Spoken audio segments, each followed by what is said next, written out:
Hi friends, welcome to my channel. இன்னைக்கு இந்த வீடியோவில் வந்து எதை பற்றி பார்க்க போகிறோம் அப்படின்னா வந்து எல்லாருமே வந்து இன்கம் டேக்ஸ் ஃபைல் பண்ணுவாங்க. ஸோ அவங்களுடைய ஹைக்கு ஏற்ற மாதிரிலாம் வந்து எது இன்கம் டேக்ஸ் எது இன்வெஸ்ட் பண்ணலாம், அந்த மாதிரி வந்து ஃபுல் டீட்டெயில்ஸுமே கேதர் பண்ணுவாங்க. இப்போ வந்து நீங்கள் ஐடிஆர் வந்து ரிட்டர்ன் பண்ணுறீங்க. அதாவது வந்து இந்த கடந்த வருடம் போன ஏப்ரல்ல இருந்து இந்த மார்ச் வரை வந்து உங்களுக்கு ஐடிஆர் பிடிச்சிருப்பாங்க, இன்கம் டேக்ஸ் பிடிச்சிருப்பாங்க. ஸோ அந்த இன்கம் டேக்ஸை வந்து நீங்கள் வந்து ஒரு மேக்கு அப்புறம் வந்து ரிட்டர்ன் பண்ணி எடுப்பீங்க. அதாவது ஃபார்ம் 16 வந்ததுக்கப்புறம் ரிட்டர்ன் பண்ணி எடுப்பீங்க. ஸோ அப்படி எடுக்கும்போது வந்து நீங்கள் வந்து ஒரு சில விஷயம்லாம் வந்து மறைக்கவே கூடாது. அந்த மாதிரி மறைச்சிங்க அப்படின்னா வந்து உங்களுக்கு வந்து இன்கம் டேக்ஸ்லேருந்து ஃபஸ்ட்டு நோட்டீஸ் வரும்.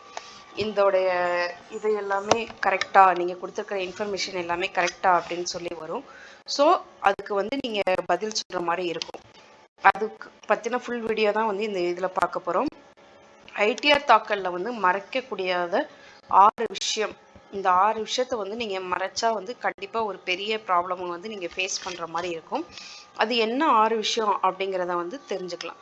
அதாவது வந்து பெரிய டிரான்சாக்ஷன், ஒரு 40 லட்சம் 50 லட்சம் உடனே டிரான்சாக்ஷன் பண்ணுறோம் அப்படின்னா வந்து அது எதுக்கு டிரான்சாக்ஷன் பண்ணுறோம், அது எதில் இருந்து அந்த வருமானம் வந்திருக்கு, இந்த மாதிரி எல்லா டீட்டெயில்ஸுமே வந்து நம்ம கண்டிப்பாக வச்சுருக்கணும். அப்படி இல்லைன்னா வந்து கண்டிப்பாக நமக்கு ப்ராப்ளம் வரும். அதுக்கப்புறம் வந்து இந்த நோட்டீஸ்க்கான பதிலை வந்து நீங்கள் கண்டிப்பாக சொல்கிற மாதிரி இருக்கும் அப்படின்னு சொல்லியிருக்காங்க.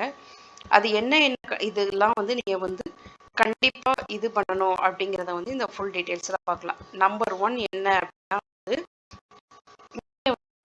ஒரு அசையா சொத்து வாங்குறீங்க. அதாவது வந்து ஒரு லேண்டு, ஒரு ஹவுஸ் வாங்குறீங்க. அது இல்லை அப்படின்னா வந்து அதை விற்கிறீங்கன்னா அதுக்குரிய டீட்டெயில்ஸ் வந்து நீங்கள் கண்டிப்பாக கொடுத்துருக்கணும். இப்போ ஒரு 30 லட்சம் அமௌண்ட் உள்ள வீடை வந்து நீங்கள் வாங்குறீங்க அப்படின்னா வந்து அந்த ஐடிஆரில் வந்து நீங்கள் ஃபைல் பண்ணியிருக்கணும். நான் இந்த வீடு வாங்கியிருக்கேன், இதுக்கு வந்து ஜிஎஸ்டி நான் பே பண்ணியிருக்கேன், அதனால வந்து எனக்கு ரிட்டர்ன் வேணும் அப்படிங்கிற மாதிரி வந்து நீங்கள் தெளிவாக சொல்லணும். அதுக்கப்புறம் வந்து வெளிநாட்டு நாணயம், அதாவது வந்து வெளிநாட்டு கரன்சி வந்து உங்களுக்கு வந்திருக்கு, அதை வந்து நீங்கள் வந்து நம்ம நாட்டுக்கு மாற்றும் போது வெளிநாட்டு கரன்சியை வந்து நீங்கள் விற்கிறீங்க, 10 லட்சம் வருமானம் விட்டுனா அதை வந்து நீங்கள் கண்டிப்பாக மென்ஷன் பண்ணிருக்கணும். அதை மென்ஷன் பண்ணலைனாலும் உங்களுக்கு வந்து கண்டிப்பாக இது வரும்.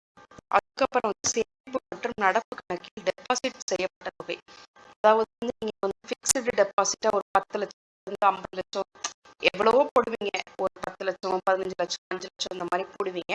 ஸோ உங்களுடைய ஃபிக்ஸ்டு டெபாசிட்ல வந்து எவ்வளோ இருக்கு, அதாவது ஒரு நிதியாண்டில் உங்கள் சேமிப்பு கணக்கில் 10 லட்சத்துக்கு மேல் பரிவர்த்தனை செய்தால் அந்த தகவலை தொழில்நுட்பத்துறையில் தெரிவிக்க வேண்டும். அதே போல் நடப்பு கணக்கில் ஓராண்டில் 50 லட்சத்திற்கு மேல் பரிவர்த்தனை செய்தால் இந்த தகவலை வருமான வரித்துறைக்கு அளிக்க வேண்டும் அப்படின்னு சொல்லியிருக்காங்க. சேமிப்பு கணக்கு, அதாவது savings account, current account. Savings அக்கௌண்ட்ல வந்து 10 லேக்ஸ்க்கு மேல, கரண்ட் அக்கௌண்ட்ல வந்து 50 லேக்ஸ்க்கு மேல வந்து நீங்க பரிவர்த்தனை செஞ்சா கண்டிப்பா வந்து அதை வந்து நீங்க வந்து இன்கம் டேக்ஸ் வந்து தெரிவிக்கணும் அப்படின்னு சொல்லியிருக்காங்க. அதுக்கப்புறம் வந்து வங்கியில் உள்ள ஃபிக்ஸ்டு டெபாசிட்டை வந்து நீங்க கண்டிப்பா சொல்லணும் அப்படின்னு சொல்லியிருக்காங்க. உங்களுடைய ஃபிக்ஸ்டு டெபாசிட் கணக்குல வந்து 10 லட்சத்துக்கு மேல நீங்க ரொக்கமா டெபாசிட் பண்றீங்க அப்படின்னா வந்து அதை வந்து நீங்க கண்டிப்பா வந்து கவர்மெண்ட்க்கு இன்ஃபார்ம் பண்ணணும். ஐடிஆர்ல அது எதுல இன்ஃபார்ம் பண்ணணும் அப்படின்னா வந்து வங்கியில் நிதி பரிவர்த்தனைகளின் அறிக்கையான படிவம் 61A நிரப்பப்படுகின்றன. இதை வந்து நீங்க ஃபிக்ஸ்டு டெபாசிட் போடுறீங்க தெரியுமா, அந்த பேங்க்லேயே 61A அப்படின்னு சொல்லி ஒன்று இருக்குமா, அந்த ஃபார்மை வந்து நீங்க கண்டிப்பா ஃபில் பண்ணி கொடுக்கணும் அப்படின்னு சொல்லி கொடுத்துருக்காங்க. அதுக்கப்புறம் வந்து கிரெடிட் கார்டு பில் வந்து 1 லட்சத்துக்கு மேல நீங்க ரொக்கமா செலுத்துனீங்க அப்படின்னா, அதாவது வந்து இப்போ வந்து நான் கிரெடிட் கார்டு பில்லை வந்து நீங்க ஒரு 1.3 லேக்ஸ் 1.5 லேக்ஸை வந்து மொத்தமா நீங்க பே பண்றீங்க அப்படிங்கிற பட்சத்துல வந்து அதையும் நீங்க சொல்லணும் அப்படின்னு சொல்லியிருக்காங்க. அதே மாதிரி வருமான வரித்துறையிடமிருந்து நோட்டீஸ் பெறப்படலாம். ஒரு நிதியாண்டில் கிரெடிட் கார்டு பில் 10 லட்சத்துக்கு மேல் செட்டில் செய்யப்பட்டா அதை கண்டிப்பா வந்து நீங்க தெரிவிக்கணும் அப்படின்னு சொல்லியிருக்காங்க. 10 லேக்ஸ் மேல நீங்க கிரெடிட் கார்டு பில் பே பண்ணீங்க அப்படின்னா வந்து கண்டிப்பா அதுக்கான அமௌண்ட் வந்து எப்படி வந்திருக்கு அப்படிங்கிற இன்ஃபர்மேஷனை வந்து நீங்க கவர்மெண்ட்க்கு வந்து கண்டிப்பா தெரியப்படுத்தணும். அதுக்கப்புறம் வந்து பங்குகள் மற்றும் பாத்திரங்களில் முதலீடுதல், அதாவது நிறைய பாண்ட்ஸ், அதாவது இன்வெஸ்ட் பண்ணுவாங்க. இந்த மாதிரி வந்து நிறைய பாண்ட்ஸ் இருக்கும்.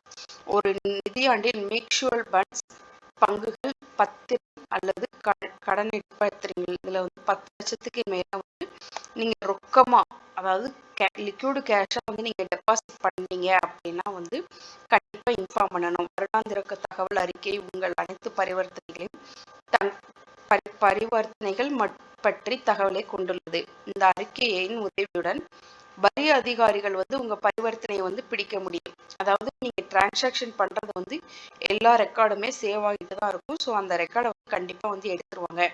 இதுக்கான படிப்பு வந்து 26 AS பகுதி இல் உயர் மதிப்பு பரிவர்த்தனைகளின் விவரங்களை கொண்டுள்ளது. அந்த வகையான தகவலை மறைப்பது உங்களுக்கு வருமான வரித்துறையிடமிருந்து நோட்டீஸ் கண்டிப்பா வரும். அதாவது 26 AS, அதாவது நீங்க இன்கம் டேக்ஸ் ஃபில் பண்ணும்போது 26 AS பகுதி இல வந்து நீங்க இதை வந்து கண்டிப்பா தெரிவுபடுத்தணும். அப்படி தெரிவுபடுத்தாத பட்சத்துல வந்து உங்களுக்கு வந்து இன்கம் டேக்ஸ் நோட்டீஸ் வர்றதுக்கான வாய்ப்பு நிறையவே இருக்கு அப்படின்னு சொல்லியிருக்காங்க.